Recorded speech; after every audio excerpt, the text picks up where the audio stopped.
Bonsoir à tous, nous allons démarrer dans quelques instants comme convenu un live plus spécifiquement axé sur la nutrition chez le sportif avec un focus très spécifique sur les intolérances alimentaires qui touchent de plus en plus de personnes et dont on va discuter dans quelques minutes. Les intolérances alimentaires, donc c'est un phénomène qui est relativement récent, en tout cas dont la compréhension est relativement récente, qui touche des personnes, qu'elles soient sportives ou non, et qui touche de plus en plus de personnes. Alors les intolérances alimentaires, c'est ce qu'on appelle des allergies de type 3. C'est relativement différent des allergies de type 1, dans le sens où une allergie classique se traduit généralement par des symptômes, je dirais, rapides et immédiats, voilà, qui peuvent être, je dirais, violents, douloureux, dangereux. Donc voilà, vous connaissez tous les allergies classiques aux graminées, aux poils de chat, aux poils de chien, aux acariens, aux cacahuètes, etc. Et donc généralement dans une allergie classique, il y a une réaction, je dirais immunitaire, une réaction inflammatoire quasi immédiate qui se traduit par voilà, des gonflements, des œdèmes, des rougeurs, des éternuements, de la toux, voilà, il y a toute une panoplie de symptômes. Et donc ce qui caractérise une allergie classique, c'est une réaction immédiate.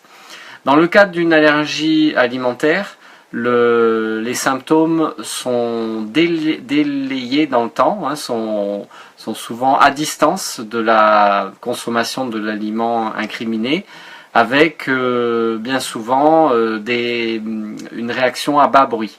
Donc on se retrouve bien souvent avec des phénomènes, je dirais, inflammatoires, qui sont souvent se traduisent par une terminologie en IT, hein, donc des sinusites, des rhinopharyngites, des bronchites, des problèmes dermatologiques, etc. Mais délayés dans le temps, relativement chroniques et assez complexes à identifier. Donc ces allergies, ces intolérances alimentaires, elles se font petit à petit. Et les symptômes je dirais, évoluent dans le temps, mais ont une certaine chronicité. Voilà. Alors ça touche énormément de personnes potentiellement, et aujourd'hui on sait que l'une des causes, en tout cas, c'est une problématique d'ordre intestinal avec une perméabilité intestinale qui fait que, au lieu que les aliments incriminés, et c'est bien souvent des protéines des aliments incriminés, soient éliminées par le système digestif, les protéines en question, voilà, que ce soit des protéines d'œufs, des protéines de blé comme le gluten, des protéines de lait, passent dans le sang et engendrent une réaction de l'organisme, une réaction inflammatoire, une réaction souvent à bas bruit, c'est-à-dire une légère augmentation de l'état inflammatoire, et donc une activation du système immunitaire qui en fait lutte pour éliminer les aliments en question. Et donc ce passage dans le sang des protéines incriminées, voilà, induit cette réaction immunitaire et fatigue l'organisme et fait le lit petit à petit de pathologies qui sont relativement récurrentes et qui bien souvent tournent autour de la problématique inflammatoire. Donc quand on est, je dirais, sujet à une intolérance alimentaire, même si on ne l'a pas identifié, on va souvent avoir un état inflammatoire un peu plus élevé et donc des petites pathologies qui sortent de manière relativement fréquente. Voilà, et comme je l'ai dit il y a quelques instants, c'est souvent des pathologies en IT. Donc ça peut être des sinusites chroniques, des sinusites à répétition, des tendinites à répétition, des problèmes dermatologiques, quel qu'il soit, eczéma, psoriasis, etc. Et donc voilà, on est un petit peu sur le fil du rasoir et on est tout le temps en train de lutter contre une succession de problèmes, je dirais, de problèmes de santé qui sont rarement graves, mais qui, je dirais, gênent au quotidien, en particulier quand il s'agit de s'entraîner et de suivre une préparation sportive un petit peu poussée. Alors pourquoi chez le sportif c'est peut-être un petit peu plus compliqué, peut-être un peu plus fréquent. Il y a quand même assez peu d'études épidémiologiques en la matière. Il s'avère que le sportif qui s'entraîne régulièrement, en particulier s'il est sportif de haut niveau et qu'il a une charge d'entraînement maximale, ou encore quand il est sportif amateur mais qu'il doit gérer sa vie professionnelle, sa vie familiale, sa vie sportive, il est clair que on est dans un cas de figure, on est un petit peu sur le fil du rasoir, et donc l'organisme est soumis à des contraintes qui sont importantes, et donc on est un petit peu, je dirais, borderline un peu en permanence. Alors quand je dis on est un peu borderline, c'est-à-dire qu'on est dans un état inflammatoire, je dirais latent, qui est un peu supérieur à la normale, et il faut imaginer un petit peu comme un vase qui se remplit et qui se vide au fur et à mesure de la saison sportive, hein. Donc dans les phases d'entraînement poussées, et a fortiori si à côté de ça on a beaucoup de travail au niveau professionnel, qu'on a une vie familiale ou sociale un peu dense, voilà, on a le vase qui se remplit, qui se remplit, qui se remplit, et à ce moment-là, si on est un petit peu sujet aux intolérances alimentaires, le simple fait de manger un peu trop, je sais pas, de gluten par exemple, ou un peu trop d'aliments qui génèrent les intolérances, ça induit un débordement du vase et on tombe malade avec des petites pathologies, mais qui peuvent être gênantes, surtout si on doit s'entraîner, et qui peuvent être encore plus gênantes si elles sont récurrentes tous les mois par exemple, ou tous les 2 mois, etc. Donc la problématique du sportif qui s'entraîne de manière relativement soutenue, c'est de gérer cet état inflammatoire. Et donc l'une des manières de le faire, c'est je dirais bien sûr d'avoir une charge d'entraînement adaptée à ses capacités, je dirais, de récupération. Hein, rien ne sert de s'entraîner de manière démesurée si on n'a pas le temps de récupérer et d'assimiler tout ça. Et si effectivement on a je dirais des problèmes d'ordre pathologique, même si c'est relativement anodin, chronique ou récurrent, très récurrent, il faut se poser la question de l'alimentation. Alors moi je vais donner mon cas personnel. Il y a quelques années de ça, je me suis mis à avoir de manière relativement fréquente des sinusites à répétition, qui devenaient de plus en plus gênantes, parce que une fois sur deux ça se traduisait par une cure d'antibiotiques avec une sinusite bien installée, très je dirais gênante au quotidien, mais aussi pour s'entraîner, hein, pour faire du sport. Et j'ai eu l'opportunité un jour de faire un test de dépistage des intolérances alimentaires. Alors j'étais un peu déjà sensibilisé à la question, puisque j'avais lu un certain nombre de choses là-dessus, et ce test a mis en évidence que j'étais intolérant au gluten, à la vanille et aux amandes. Alors à chaque fois c'est des protéines, bien sûr, des aliments en question, et après avoir fait ce test qui est extrêmement simple à réaliser, après avoir supprimé de mon alimentation les aliments en question, la situation s'est immédiatement normalisée. Voilà, et aujourd'hui, quelques années après, j'ai énormément réduit ma consommation des aliments incriminés, en particulier le gluten, hein, qu'on retrouve dans le pain, dans les pâtes, dans les biscuits, dans tout ce qui est à base de blé en fait. Et aujourd'hui, je dirais que j'ai retrouvé une santé normale après avoir fait ce travail, je dirais, de dépistage. Alors, qu'est-ce que je peux rajouter sur les intolérances? Donc, c'est sur le dépistage des intolérances. Donc, c'est un petit test sanguin extrêmement simple qui va permettre de doser les immunoglobulines G, qui sont donc les marqueurs de l'intolérance pour chaque type d'aliment. Alors les 3 grandes catégories d'aliments qui génèrent de l'intolérance, c'est les protéines de lait, les protéines de blé et les protéines d'œufs. Donc voilà, et pour ce qui est des protéines de blé, c'est le fameux gluten qui est très à la mode aujourd'hui. Et puis bien sûr, c'est aussi potentiellement tous les autres aliments qu'on peut consommer au quotidien. Alors une fois qu'on a fait ce petit prélèvement sanguin, on envoie un tube à un laboratoire. Voilà, et les résultats sont très rapides. Et à partir de là, on sait si on est intolérant à, je dirais, à quels aliments on est intolérant. Voilà, et donc ça implique derrière de mettre en place une alimentation adaptée à ces intolérances et donc ensuite d'évaluer les résultats.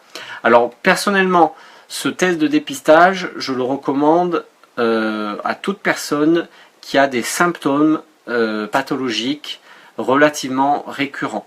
Et donc si vous êtes sujet à des tendinites à répétition, des sinusites à répétition, des problèmes ORL, des problèmes dermatologiques, voilà, qui sont extrêmement récurrents, je pense que la piste du dépistage d'intolérance peut être extrêmement pertinente. A l'inverse, si vous n'avez pas de problème particulier, pas de symptômes, il faut être relativement prudent avec ce type de test parce que j'ai déjà expérimenté la chose avec certains des sportifs que je coach. On peut parfois se retrouver avec une liste d'aliments qui génèrent de l'intolérance particulièrement importante, 25, 30, 40 aliments, et ça devient, dans ce cas de figure précis, extrêmement compliqué d'adapter son alimentation. Donc voilà, si tout va bien, que vous n'avez pas de soucis, ne vous posez pas trop de questions. Si par contre vous avez des pathologies récurrentes, alors là, je ne peux que vous inciter à foncer pour réaliser ce test de dépistage. Alors il existe probablement plusieurs laboratoires qui proposent ce genre de test. Moi j'en connais un qui fait référence, qui est donc voilà, qui propose le test ImuPro, qui est un test allemand qui a été élaboré voilà, par nos voisins germaniques et qui de manière extrêmement scientifique dose les immunoglobulines G qui sont les marqueurs de l'intolérance. Voilà, et vous pouvez trouver des informations sur le site intolsanté.com qui est donc le laboratoire et le site qui distribue ces tests. Ces tests ne sont pas remboursés par la sécurité sociale aujourd'hui, donc c'est un petit budget, mais en termes de prévention, en termes de qualité de vie, c'est des choses qui me semblent très pertinentes, qui sont relativement innovantes, pour lesquelles les médecins sont pas toujours bien au fait des choses. Donc voilà, il faut un petit peu se renseigner, se documenter, se tourner vers des médecins nutritionnistes un petit peu sensibilisés à la chose pour essayer d'y voir plus clair. Bien entendu, si vous n'avez pas la possibilité de faire ce type de test pour des raisons de budget ou autre, vous pouvez aussi, de manière relativement empirique, tester, et là encore si vous avez des symptômes, la suppression de votre alimentation par phase des 3 grandes catégories d'aliments. Donc peut-être que vous pouvez essayer pendant un mois de ne plus manger de gluten pour voir ce qui se passe et comment votre corps réagit.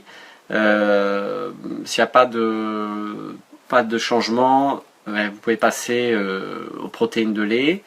Et puis s'il n'y a toujours pas de changement, aux protéines d'œufs pour essayer de voir, voilà, de déceler les aliments qui peuvent être source d'intolérance, donc d'inflammation, donc de réaction symptomatique de l'organisme. Voilà, donc voilà un petit peu ce topo sur les intolérances alimentaires. C'est une piste qui est aujourd'hui très intéressante pour essayer de soigner par l'alimentation des pathologies, je dirais, relativement bénignes, mais qui peuvent être très gênantes au quotidien, qui peuvent être d'autant plus gênantes lorsqu'on suit un entraînement triathlon régulier, soutenu. Et n'hésitez pas à revenir vers moi si vous avez des questions plus précises. Et puis maintenant on va rentrer à la deuxième phase du live, à savoir la partie qui est relative aux questions posées par les internautes. Alors je vais prendre une première question, celle de Sébastien. Comment s'en débarrasse-t-on? Alors comme je l'évoquais un petit peu précédemment, pour se débarrasser d'une intolérance alimentaire, il n'y a pas d'autre solution que de supprimer l'aliment incriminé, et de le supprimer notamment pendant une durée qui va être plus ou moins longue selon le degré d'inflammation. Donc là, vous voyez que j'ai un petit document qui montre que selon qu'on a une intolérance de niveau 1, donc relativement faible, ça sous-entend un temps d'exclusion d'aliments de 2 mois. Si vous avez une intolérance à l'inverse très élevée, niveau 4, c'est une exclusion de l'aliment incriminé pendant 12 mois. Alors c'est vrai que ça peut, je dirais, remettre en question de manière relativement importante les habitudes alimentaires, mais bien souvent, c'est pour la santé, pour être plus je dirais, en meilleure forme, mieux récupérer, et au final être plus performant pour les personnes très sportives. Voilà, donc il n'y a pas d'autre option que de supprimer l'aliment pendant un certain temps.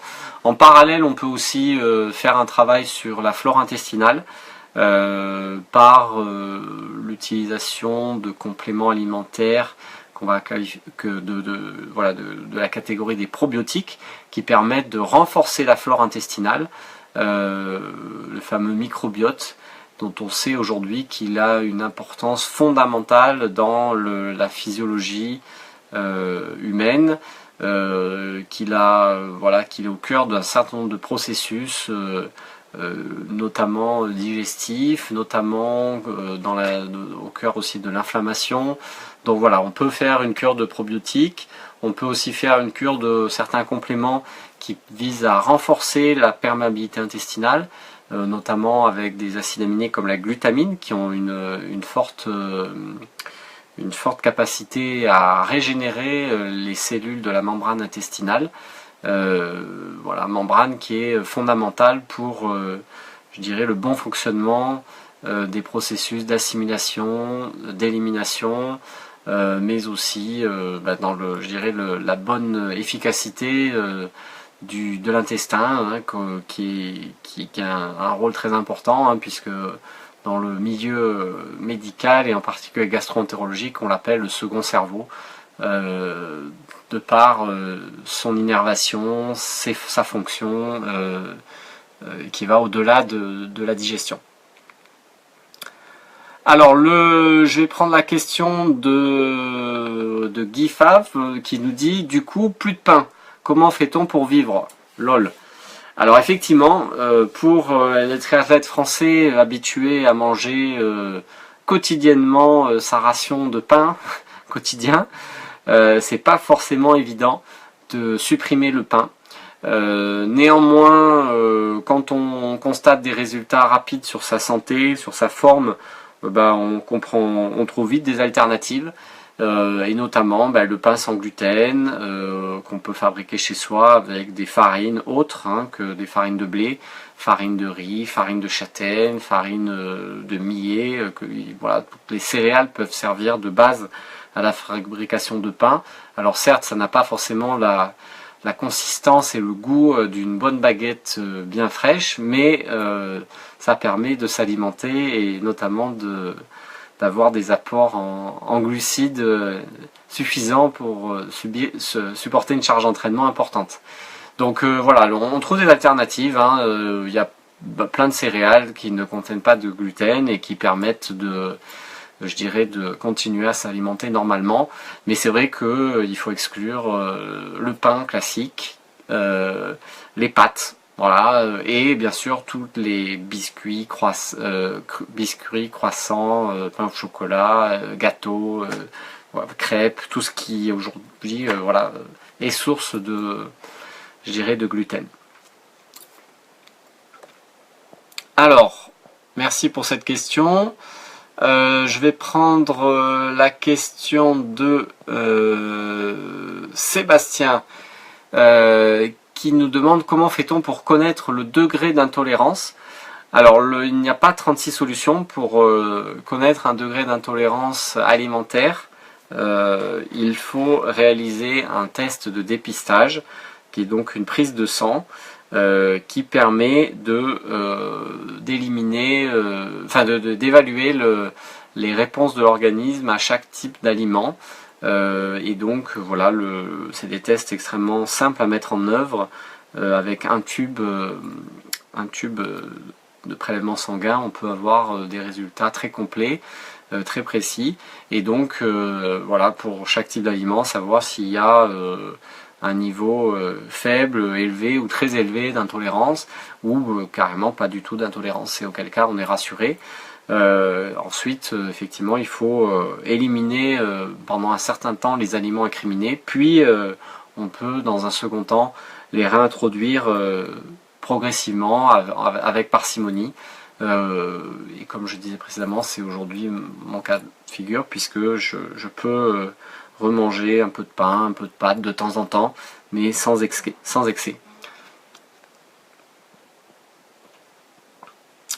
Alors, Anaïs nous dit, est-ce que ces intolérances sont dues à la façon de s'alimenter? Alors, en partie. Aujourd'hui, on ne connaît pas bien je dirais, la cause de des intolérances alimentaires. Voilà, il est probable que ce soit lié, bien sûr, au changement de la qualité des aliments, et je pense notamment au gluten, puisqu'on sait qu'aujourd'hui le pain, les pâtes sont, je dirais, ont une origine relativement industrielle et ont subi des modifications génétiques. Donc ça peut être une des causes expliquant je dirais la plus forte prévalence des intolérances alimentaires. Maintenant, c'est pas forcément la seule raison. Aujourd'hui, il y a peut-être plus d'intolérance aussi parce qu'on sait mieux les dépister et les détecter, puisque les tests en question n'existaient pas il y a ne serait-ce que 10-15 ans, si je ne me trompe pas. Donc voilà, aujourd'hui on dépiste mieux, on suppose que ça vient peut-être de l'industrialisation de l'alimentation. On suppose aussi que cela vient de tous les additifs présents dans les aliments. Voilà, puisque c'est vrai qu'aujourd'hui, dans les aliments industriels, on va retrouver un certain nombre d'additifs qui peuvent perturber l'organisme, perturber le fonctionnement digestif. Et puis, on peut aussi imaginer que ces intolérances sont aussi en lien avec je dirais, les modifications de notre environnement, la pollution, le stress, etc., qui effectivement peuvent avoir une incidence sur la physiologie digestive. Donc aujourd'hui, la piste la plus entendue, la plus sérieuse, c'est d'essayer de revenir à des aliments très simples et d'éliminer les aliments qui peuvent être source d'intolérance une fois qu'on a fait les tests de dépistage. Voilà, j'espère avoir répondu à la question.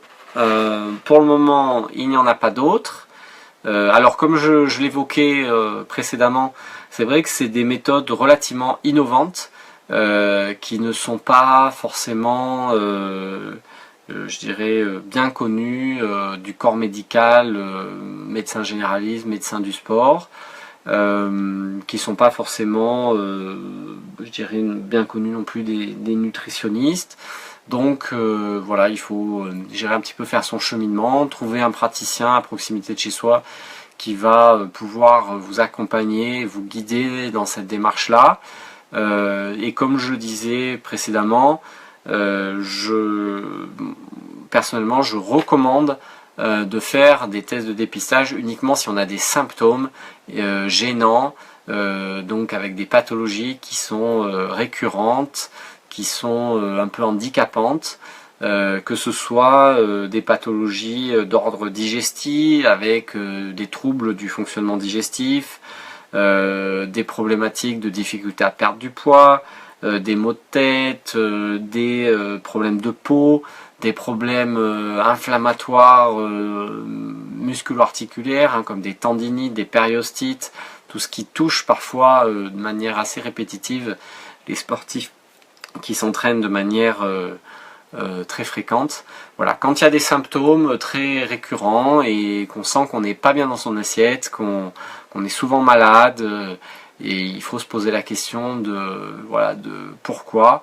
Et comme je l'ai dit, c'est que la récurrence des symptômes doit laisser penser à, je dirais, un système immunitaire un petit peu défaillant, à un état inflammatoire relativement élevé de manière chronique, et donc la piste alimentaire est une bonne piste, dans le sens où, comme le disait Hippocrate, père de la médecine moderne, notre alimentation est notre première médecine. Donc c'est une piste qu'il faut creuser, je dirais, voilà, en faisant les bons tests et les bons examens. Alors, pas de questions encore pour le moment. Ah si, nous avons une question de Sébastien qui nous dit: une prescription médicale est-elle nécessaire pour faire ce type de test? Alors, la prescription médicale ne servira pas à grand chose, dans le sens où les tests de dépistage aujourd'hui ne sont pas remboursés. Donc il faut compter un budget de, je dirais, de 200 à jusqu'à 500 € pour faire ce type de dépistage selon le nombre d'aliments que l'on veut tester. Et malheureusement, ce n'est pas remboursé aujourd'hui. Mais bon, quand on est malade de manière extrêmement récurrente, même si c'est des pathologies bénignes, voilà, c'est probablement un investissement qu'il faut envisager.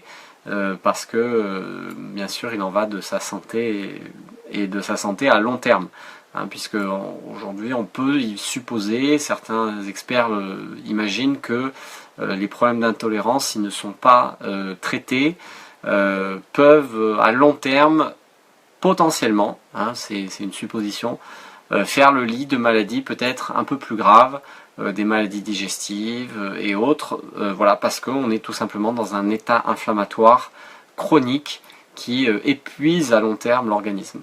Donc voilà, a priori, malheureusement ce n'est pas remboursé, mais à mon sens un très bon investissement si vous êtes souvent malade. Alors Guillaume nous demande: quel produit de substitution au gel que l'on peut facilement prendre en course? Je ne digère plus du tout ces gels, en espérant ne pas être hors sujet. Alors c'est un petit peu hors sujet, quoique, hein, pourquoi c'est vrai qu'il y a énormément de triathlètes qui sont, je dirais, victimes de problèmes digestifs en course. Et donc on va revenir à des notions, je dirais, de base, des notions d'ordre gastro-entérologique, à savoir que votre membrane intestinale subit un véritable stress lorsque vous êtes en compétition, lorsque vous vous entraînez dur, lorsque vous multipliez les entraînements difficiles. Et donc cette membrane intestinale, elle peut être, je dirais, un peu lésée, elle va moins bien fonctionner, et votre organisme et votre intestin ne va plus digérer certains aliments. Alors les gels, effectivement, les gels, aujourd'hui, il y a beaucoup de triathlètes qui se plaignent dans la capacité à utiliser ces produits à l'effort, qui certes sont très pratiques, mais qui peuvent générer de véritables problèmes et voilà, donc des douleurs intestinales, des diarrhées, etc. Et au final sur des épreuves longue distance qui peuvent même se traduire par des abandons. Et donc il faut faire je dirais une petite recherche personnelle, des petites expérimentations pour essayer de trouver des alternatives. Alors les gels, bon, personnellement, je pense qu'il y a un certain nombre de gels qui sont trop riches en glucose, mal assimilés à l'effort parce que l'organisme n'est pas habitué à les utiliser, parce qu'ils sont trop agressifs, parce qu'ils sont mal tolérés. Certains d'entre eux contiennent du gluten parce que le gluten permet de... alors là je suis pas un spécialiste d'agroalimentaire, mais permettent de créer du liant à certains produits. C'est aussi une source de protéines. Donc on trouve du gluten dans beaucoup d'aliments, y compris des gels. Pas tous, bien entendu, mais certains. Donc je vous invite à regarder un peu la composition. Je vous invite à aller vers des produits plus naturels, comme par exemple des gels au miel, ou carrément d'aller vers d'autres aliments, comme des boissons énergétiques, peut-être plus modérément dosées en sucre, que ce soit du glucose, du fructose, ou vers des aliments plus naturels. Hein, donc là, il n'y a pas de méthode miracle ou de produit miracle. La seule solution, c'est d'expérimenter. Voilà, à l'effort intense, vous avez besoin de manger du sucre. On va dire, vous avez besoin de manger des glucides, hein, sous diverses formes. Et la seule solution, c'est qu'il faut tester et expérimenter, parce qu'à chaque athlète, sa problématique personnelle, à chaque athlète sa capacité à tolérer des produits, que ce soit voilà, des gels, des bars, des fruits secs, des petits sandwichs, des boissons énergétiques. Il faut tester tout, il faut tester à l'entraînement pour essayer de trouver des solutions. Et si malgré tous ces tests ça n'aboutit pas, il faut peut-être se poser la question de son intégrité intestinale. Et là en l'occurrence peut-être faire une petite un petit test avec des compléments type probiotiques pour essayer de renforcer je dirais l'efficacité et la solidité, je dirais, de la membrane intestinale. Voilà, j'espère avoir été clair. C'est assez complexe comme problématique, mais voilà, n'hésitez pas à revenir vers moi si je n'ai pas été clair. Alors, le Guy nous demande à nouveau, souvent des problèmes digestifs après la natation, notamment un mal de ventre. Comment éviter cela? Alors, effectivement, il y a un certain nombre de triathlètes qui se plaignent de problèmes après avoir nagé. Alors, effectivement, c'est probablement une conséquence de la température de l'eau, qui va un petit peu perturber l'intestin. Hein. Avoir froid au ventre, c'est jamais très bon pour la digestion. Donc il faut peut-être essayer de nager relativement à jeun, de nager en combi, peut-être tester voilà, différentes configurations, et je pense notamment nager à jeun pour voir ce que ça donne. Et puis peut-être une fois qu'on sort de l'eau en compétition, de reprendre une alimentation de manière très progressive, avec des aliments des aliments les plus digestes aux aliments les plus consistants. Hein, donc peut-être qu'effectivement dans l'heure qui suit la sortie de l'eau, il faut peut-être se limiter à boire une boisson énergétique très modérément dosée, avec des aliments, une source de sucre très naturelle, comme par exemple du miel, voilà, pour essayer de retrouver, je dirais, une physiologie digestive normale après la natation. Mais c'est vrai que c'est assez complexe. Et là, bon, je manque un petit peu d'éléments pour essayer de trouver une solution, parce que est-ce que ces problèmes digestifs après la natation viennent à l'entraînement, viennent en compétition, est-ce qu'ils viennent lorsque l'eau est froide, lorsque l'eau est tempérée, est-ce qu'ils sont systématiques ou pas? Voilà, il y a un diagnostic à essayer d'établir, et c'est pas évident comme ça, juste avec une petite question par écrit. Alors, Sébastien nous dit, comment explique-t-on que les aliments qui créent des intolérances alimentaires évoluent? Exemple, les œufs il y a un an, le miel et les amandes un an après, etc. etc. Alors, c'est une excellente question qui en fait tourne autour de la problématique inflammatoire. C'est-à-dire que lorsque l'on a une intolérance alimentaire, lorsqu'on a des symptômes liés à des intolérances alimentaires, ces symptômes sont je dirais la conséquence d'un état inflammatoire trop élevé. Et c'est le fameux vase qui déborde que j'évoquais en début de live. Voilà, votre organisme est en état inflammatoire, vous avez des symptômes, mettons voilà, des tendinites à répétition, ou voilà, des bronchites à répétition. Et puis vous vous soignez, ça va mieux, et puis ça revient, etc. Et c'est vrai que le vase il déborde quand l'état inflammatoire devient trop important. Et donc il y a une pathologie qui sort. Et qu'est-ce qui remplit le vase? C'est bien sûr les intolérances alimentaires, mais c'est aussi le stress psychologique qui a une forte incidence sur l'état inflammatoire chronique, l'état inflammatoire quotidien. C'est aussi potentiellement votre exposition à des substances toxiques, donc le tabac, la pollution, les polluants au sens très large, et tout ça contribue à remplir le vase avec bien entendu un facteur très transversal à tous qui est la charge d'entraînement. Hein, plus vous entraînez, plus vous soumettrez votre organisme à je dirais un stress qui se traduit par un état inflammatoire. Donc si vous additionnez charge d'entraînement importante, stress psychique important, exposition, qu'on le veuille ou non, à des polluants parce que vous habitez dans une grande ville, parce que votre habitation a été peinte avec des peintures un peu toxiques, parce que en plus vous mangez une alimentation qui n'est pas forcément très très qualitative, et en plus voilà, et cette addition effectivement fait qu'à un moment ou à un autre le corps dit stop, et donc le vase déborde et vous tombez malade. Et voilà, c'est l'une des pistes, en tout cas c'est la piste des intolérances alimentaires bien entendu, qui va permettre de faire en sorte d'aller mieux, d'être en meilleure forme, en meilleure santé. Voilà, j'espère avoir été clair. Alors maintenant, pour terminer sur la question de Sébastien, aujourd'hui les intolérances alimentaires, c'est je dirais un champ de recherche qui est relativement récent, dont